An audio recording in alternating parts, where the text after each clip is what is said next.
union with reality, and was a great dedication, a pilgrimage toward reality. As we go into this, we find an interesting factor presenting itself. And that is that from the beginning there is an overtone in the Grail cycle that seems to suggest that in every instance the Grail search must be an individual effort. There was no way of joining something.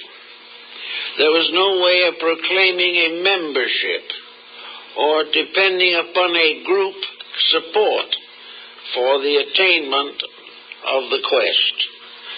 You could not become part of a congregation of the Church of the Holy Grail.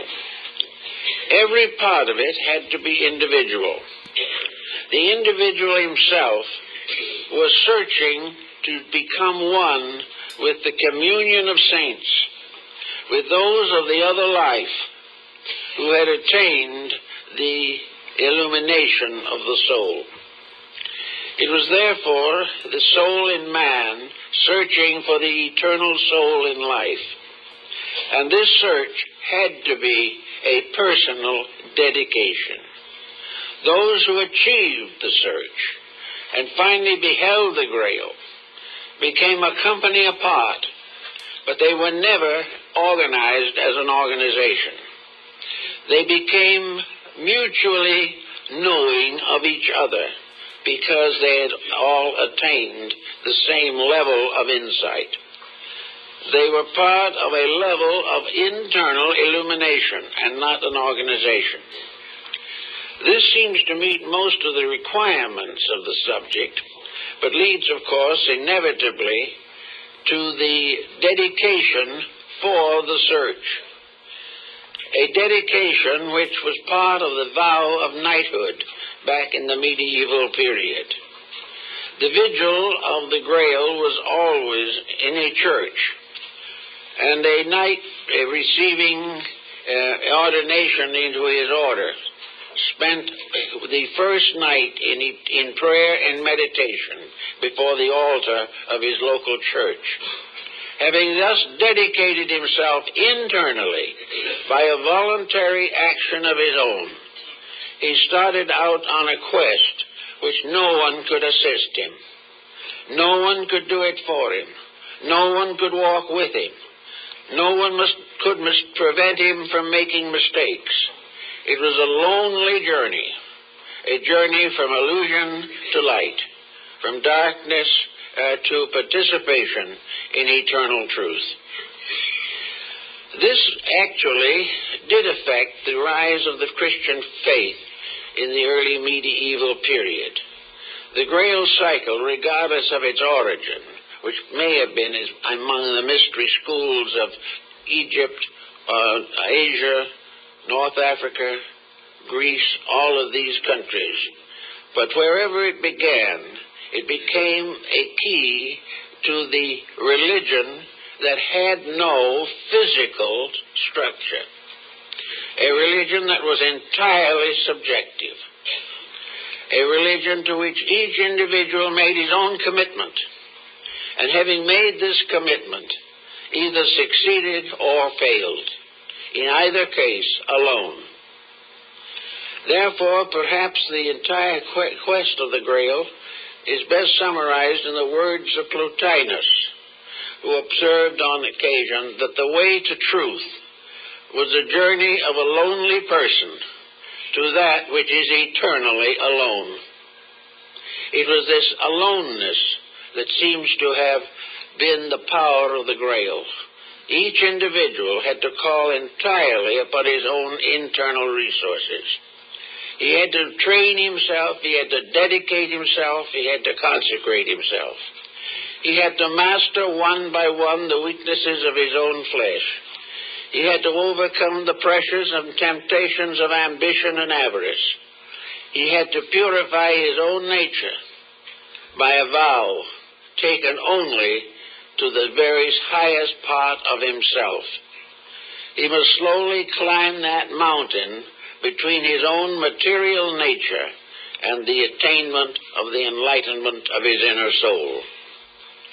It's a very interesting concept, and probably has never been fully explored, except that there are records and indications that certain persons apparently achieved this tremendous dedication.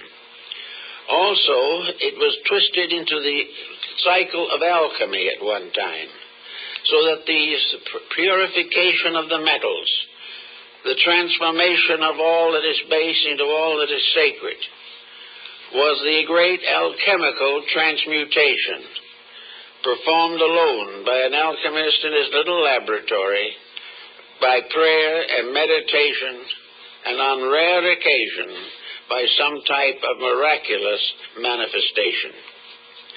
To the Grail cycle, the miraculous was an internal mystery. It did not deal with the commonplace of life. Miracles did not interfere with the workings of universal law. Miracles were inner experiences of attainment, a proof that the reality was nearer than it had been before.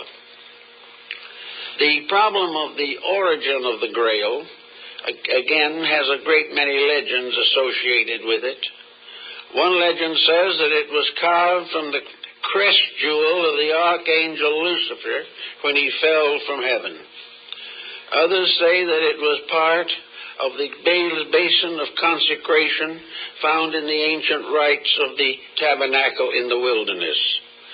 Some believe that it was the ecstatic cup of Bacchus or Dionysus in Greece. In most cases, it was a chalice in which the individual had to find ways and attain to the possibility of cleansing the inside of his own cup, which was the actual meaning of the term. Now, in doing this thought, or living this way, we find that there arose in North Africa and in early Christendom a teaching that was to become very important in the life of people. And this teaching was the cultivation of the power of internal visualization. In other words, the individual gradually transformed these ideals into inner pictures. These pictures, like the Oriental mandalas, were visualizations of a superior state of being, visualizations which impel the individual to fulfill them or to achieve the mysteries which they represented.